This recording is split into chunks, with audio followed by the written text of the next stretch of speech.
excited ako guys, no? Excited ako na dumating yung aking Katas TPC. So, on the way na po siya yung aking Katas TPC guys, kasi nag-invest na naman ako ng pagkakitaan. So, Katas TPC guys, Katas load. Biruin mo yun. Hindi pa na isang taon na bumili ako noon.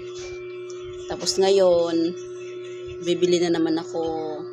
True Katas TPC, Pure Katas Load, Pure Katas TPC Loading Business, Pure Katas Activation. So, Pure Katas TPC po yun talaga guys, yung aking ginastos doon, yung kung binili doon, cash on delivery po yun guys, hindi po yun utang, kasi ako po takot sa utang. So, kayo na pala, galing kami sa ospital, nagpa-check up ako, gawa ng aking sugat, kasi naman may pagkasaway din ang inyong lingkod na si Coach Liz.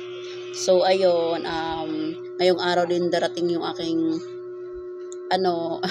Katas TPC po siya. So, malaman nyo mamaya guys yung yung aking Katas TPC. So, abangan nyo po yan, yung aking Katas TPC po.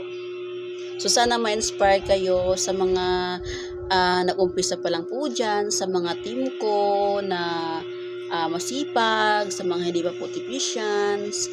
Huwag nyong ismulin yung mga barya-barya guys, kasi dyan po kami nag-umpisa sa barya. Ito po yung aking salot, ayan po yan.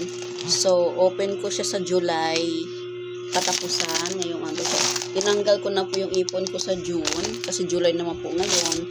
Tinanggal, pero marami na po siyang laman guys, no? Grabe, no?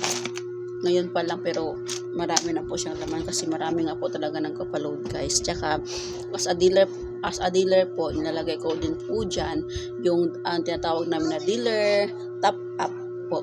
Kung magpapaload ka sa TPC ng 10,000, so meron kang 100, so nilalagay ko po dyan, kaya po mabilis po siyang dumami guys, no? So abangan nyo po mamaya yung aking sinasabing Katas TPC po guys. So, sana ma-inspire po kayo sa mga bago po dyan, sa mga team ko, sa mga iba po technicians. So kung may 300 ka po dyan, tara, invest mo yan sa ating TPC loading business. Bye!